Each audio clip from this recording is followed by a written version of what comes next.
Hi കൂട്ടുകാരെ, എല്ലാവർക്കും സ്വാഗതം എൻ്റെ യൂട്യൂബ് ചാനലിലേക്ക്. നമ്മൾ ഗോതമ്പ് മാവ് കൊണ്ട് ചപ്പാത്തി ഉണ്ടാക്കാൻ കുഴയ്ക്കുന്ന അതേ മാവ് വെച്ചിട്ട് നമുക്കിതുപോലെ രുചികരമായ വിഭവങ്ങൾ ഉണ്ടാക്കാം. ഡിന്നറിനെടുക്കാം, ബ്രേക്ക്ഫാസ്റ്റിനും എടുക്കാം. അപ്പോൾ എങ്ങനെയാണ് അത് ഉണ്ടാക്കുന്നതെന്ന് നോക്കാം. ഒരു കപ്പ് മാവെടുത്തിട്ടുണ്ട്, അതായത് 200 ഗ്രാം ഗോതമ്പ് പൊടിയാണ്. ഒരു കഷ്ണം തേങ്ങ, ഒരു തേങ്ങയുടെ പകുതി. പിന്നെ നമുക്ക് ചിരവിയെടുക്കാം, എന്നിട്ടൊന്ന് ക്രഷ് ചെയ്തിട്ട് മാവിലേക്ക് കുറച്ചിടാം. ബാക്കി മാറ്റി വയ്ക്കാം, അവസാനം ആവശ്യമുണ്ട്. പിന്നെ ഇതിലേക്ക് ഇടുന്നത് 1/2 ടീസ്പൂൺ ജീരകമാണ്. പിന്നെ ഒരു 4-5 ഏലക്കായ തൊലി കളഞ്ഞ് ചതച്ചിടണം. ഉപ്പും ഇട്ടിട്ട് നമുക്ക് ഇളക്കി നല്ലതുപോലെ യോജിപ്പിച്ചെടുക്കാം.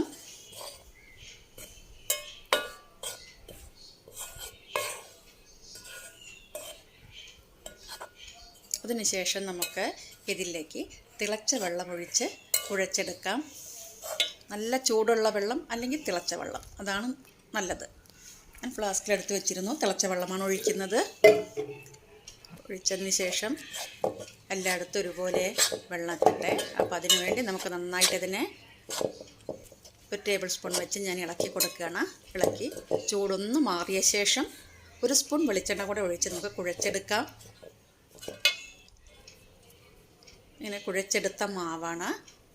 ഇതിൽ നിന്നും കുറേശ്ശെ ചെറിയൊരു നെല്ലിക്കയുടെ വലിപ്പത്തിലുള്ളതാണ് ഞാൻ എടുത്ത് വെച്ചിരിക്കുന്നത്. ഉരുളകളാക്കി മാറ്റി ഏത് ടൈപ്പിൽ വേണമെങ്കിലും എടുക്കാം. നീളത്തിലാണെങ്കിൽ അങ്ങനെ എടുക്കാം, ഉരുട്ടിയാണെങ്കിൽ അങ്ങനെ എടുക്കാം. ഞാൻ 2 രീതിയിലും എടുത്തിട്ടുണ്ട്. ഇത് കഴിഞ്ഞ് നമുക്കൊരു പാത്രം വെച്ച് അതിൽ പാത്രത്തിൻ്റെ പകുതിയോളം വെള്ളം ഒഴിച്ചിട്ടുണ്ടായിരുന്നു. ഒരു 1/2 ടീസ്പൂൺ ഉപ്പിട്ടിട്ടുണ്ട്, മഞ്ഞൾപ്പൊടി ഇട്ടിട്ടുണ്ട്. രണ്ടും നന്നായിട്ട് ഇളക്കി യോജിപ്പിക്കാം. അതിനുശേഷം നമുക്കിതിനെ ഉരുട്ടി വെച്ചതിനെ ഓരോന്നായിട്ട് ഇട്ട് കൊടുക്കാം. ഒരുമിച്ച് പ്ലേറ്റോടെ തിളച്ച വെള്ളത്തിലേക്ക് ഇട്ടാൽ അതെല്ലാം കൂടെ ഒട്ടിപ്പിടിച്ച് യോജിച്ച് കിടക്കും. അപ്പോൾ പിന്നെ ഓരോന്നായിട്ട് കിട്ടില്ല. ഇതുകൊണ്ട് 1-2 വീതം മാത്രം ഇടുക. കുറച്ച് സമയമെടുത്താലും നല്ല പെർഫെക്ഷനോടുകൂടി എടുക്കാം, അതല്ലേ നല്ലത്. അപ്പോൾ എല്ലാം ഒരേപോലെയായി എല്ലാം ഇട്ട് കഴിഞ്ഞു. ഇനി ഉടനെ ഇളക്കരുത്, ഇളക്കിയാൽ തമ്മിൽ യോജിപ്പിച്ചിരിക്കും. അതുകൊണ്ടാണ് 5 മിനിറ്റ് കഴിഞ്ഞ് നമുക്ക് നന്നായിട്ടൊന്ന് ഒരു സ്പാറ്റുല വെച്ചോ ഇളക്കാം. സ്റ്റീൽ തവിയൊന്നും എടുത്ത് ഇളക്കരുത്, പൊടിഞ്ഞു പോകാതിരിക്കാനാണ്. അതിനുശേഷം നമുക്കതിലേക്കൊരു കൂട്ട് തയ്യാറാക്കണം. അതിനു വേണ്ടി 3 വറ്റൽമുളക്, 1 പച്ചമുളക്, കറിവേപ്പില, 1 സവാള എടുത്ത് വെച്ചിട്ടുണ്ട്. ഇതെല്ലാം നന്നായി കഴുകി വൃത്തിയാക്കി അരിഞ്ഞ് പാകത്തിനെടുക്കാം. ചീനച്ചട്ടി വെച്ചിട്ടുണ്ട്. കടുക്, പെരിഞ്ജീരകം ഇട്ടു. പൊട്ടി വരുമ്പോൾ അതിലേക്ക് നമുക്ക് അരിഞ്ഞ് വെച്ചിരിക്കുന്ന സവാളയും പച്ചമുളകും കറിവേപ്പിലയും എല്ലാം ചേർത്ത് കൊടുത്തൊന്ന് നന്നായിട്ട് ഇളക്കി യോജിപ്പിക്കാം. ഇതിലേക്ക് ചില്ലി ഫ്ലേക്സ് ഇടുന്നുണ്ട്.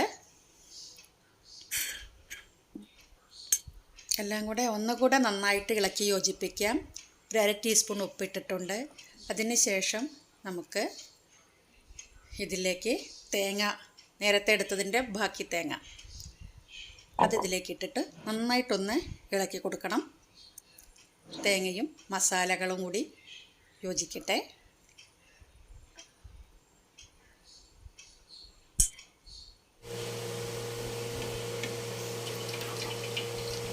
നമുക്ക് പാനിൽ നിന്ന് കോരിയെടുത്ത് വെള്ളം മാറിന് പോയതിന് ശേഷം ഇതിലേക്ക് ഇട്ട് കൊടുക്കാം.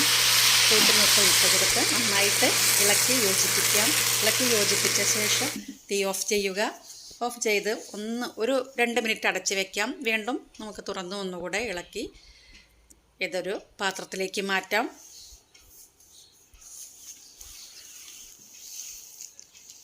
രാവിലെ ബ്രേക്ക്ഫാസ്റ്റായിട്ടും ഉപയോഗിക്കാം, രാത്രിയിലെ ഡിന്നറിനും എടുക്കാം. ഹെൽത്തി ഫുഡാണ്. ഞാനൊരു പ്ലേറ്റിലോട്ട് മാറ്റിയിട്ടുണ്ട്. ഇതുപോലെ എല്ലാവരും ഉണ്ടാക്കി നോക്കൂ, സ്വാദിഷ്ടമാണ്. ഫീഡ്ബാക്ക് അറിയിക്കുക. ചാനൽ സബ്സ്ക്രൈബ് ചെയ്യുക. എല്ലാവർക്കും ബൈ.